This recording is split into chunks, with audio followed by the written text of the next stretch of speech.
Hello, my name is Nera, and this is my first upload to YouTube. So, hello, YouTubeverse. I am joining. I hope I'm welcomed with open arms. Maybe not too open. Yeah, there's a lot of nervous energy in the room because this is my first upload, as I said, and as time goes on, as I get a little bit more comfortable and confident with what I produce, I think I'll get better. I know I'll get better. So please bear with me. This is going to be an amazing trip for all of us. This channel is called The Philosopher's Cornerstone. What I created this channel for was to discuss a lot of philosophical questions, philosophical subjects, philosophy in all its mode. You know, the good parts of it and the bad parts of it. I honestly, maybe it's a bias. I don't think there's any bad part of philosophy. I think it helps us understand ourselves better.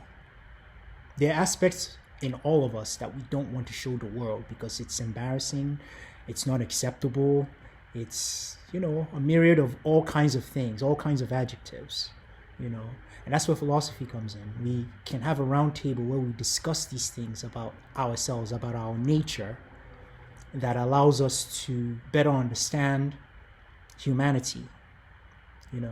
Another aspect of why I love philosophy is the amazing ability for it to actually allow you to use critical thinking to analyze and reason out a subject matter. I love that. I love speaking with other people and we're sharing ideas. Some I might not agree with completely, and some I probably think, oh wow, why didn't I even think about that? Like, it's such a beautiful subject in my opinion. So the way we're going to do that is by, and this is unscripted by the way, I haven't written anything down. As time goes on, as my channel gets a little bit more popular, but that's not the reason for it, but as it gets a little bit more popular, I'm going to increase the level of quality to it. At this time, the level of quality is quite shameful because of financial reasons, so bear with me. But as I was saying, what we're going to be doing or dissecting in this channel are movies that deal with philosophical subjects. One particular movie in this regard would be The Matrix. It's a 1999 film that dealt with a lot of subject matter. The reality of things, what is real, the illusion of choice.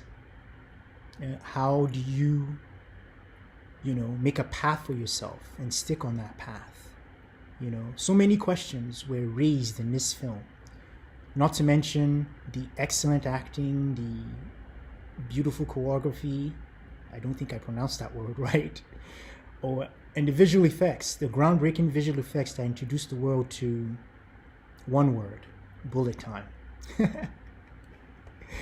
So yeah, that's what we're going to be talking about. So I'm going to use my love for philosophy and my love for movies. I'm going to try and bring them together in one possibly cohesive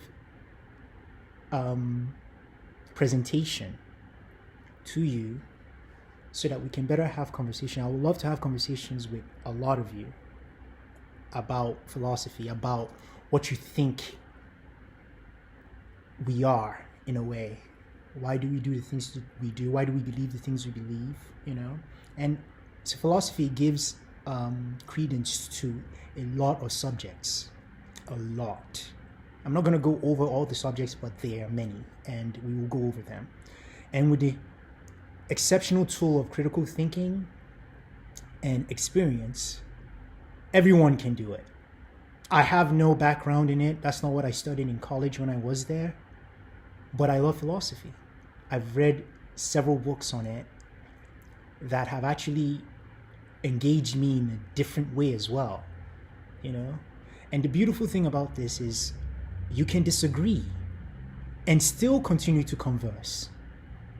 The subject that we're talking about may not have an ending because we don't agree, but it can go into another subject, you know.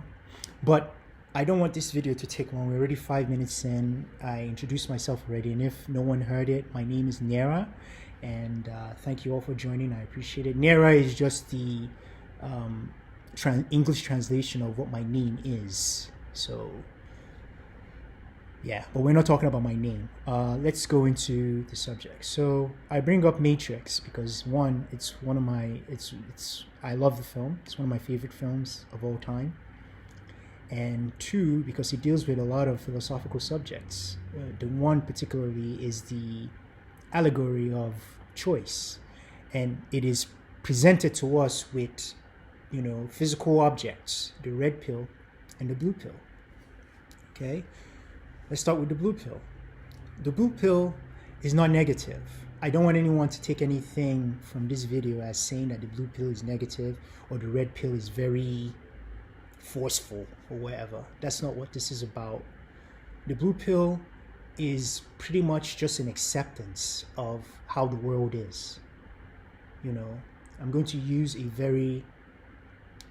I don't want to call it a taboo subject. Okay, world hunger. Let's use that as an example. World hunger. Can we end it? That's a philosophical question, right? Can we end world hunger? Do we have the rules? Excuse me, sorry.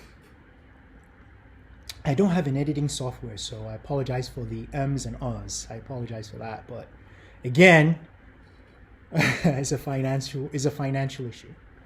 So as I was saying, the blue pill is not inherently a bad subject, or it's not a bad opinion.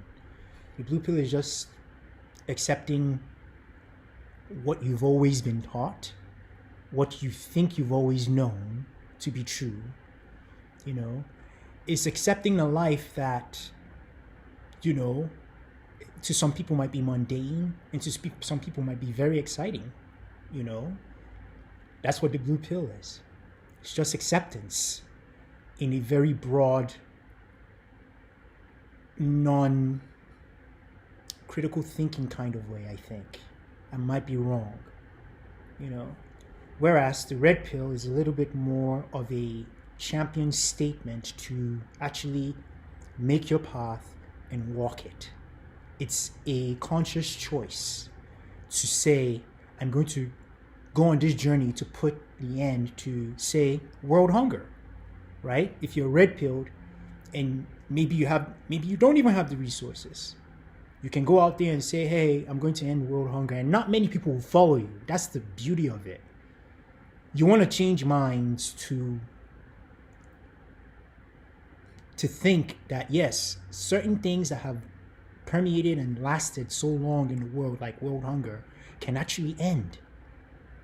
It's going to be a long journey, but everybody has to be on it for it to happen. So that's why these discussions are so good. I don't know everything about it. I don't know everything about the red pill. I don't know whether taking the red pill or the blue pill is good. Sometimes people just want to live their life, do what they can, accept. That's not bad. Some people just want to take control of their lives and make a difference. That's also good, but that doesn't make the blue pill bad at all. Okay? And I don't want to come across as I'm defending people's choices to take the red pill or the blue pill. This is just an allegory in the movie that I really latched onto because it gave me a different way of thinking. I started asking myself questions like, is this what I really want in life? The trajectory of where I was headed, is this what I want? So when you start asking those questions, then there's a possibility that you might just be taking the red pill shortly. But you have to ask those questions and you have to make that choice. Okay? So yeah, like I said earlier, I'm a big movie fan. I love movies. Movies have been the greatest teacher to me anyway, because I don't have much of a social life, so I always end up watching films. And films that speak to me tell me things. I remember them forever. Dark Knight told me things. It told me things about humanity. Was Joker right? Did we have the ending in The Dark Knight because, we want a happy ending? Or were people going to really blow up those boats full of criminals? Or the boat full of criminals because, they felt higher? Some people think like that. Some people think they're higher than other humans because of one thing or the other. Either because of what the human did, or because of who the human is. It's very strange. But that doesn't negate the conversation to be had. I want to have all those conversations. Why do you think some human beings are better than others? Why do we think that? Why do we think certain human beings' existence should be manipulated to our ends or to the ends of those people who think that they're better? I know it's really a very complex type of question. I'm probably not doing it a lot of justice, but I will, definitely. I will keep doing this until I get better at it. So for fear of making this video go long or longer than it is, I'm just going to stop here. I hope my introduction was clear. If not, I will do that in every video. And thank you all for joining. I appreciate it. Again, welcome to the Philosopher's Cornerstone, where we talk about philosophy in all its myriad of representations. I look forward to hearing back from every one of you. Okay? And with that, I would say always maintain eye contact when you're speaking with people. Mean what you say in a nice way. Thank you all for watching. Peace.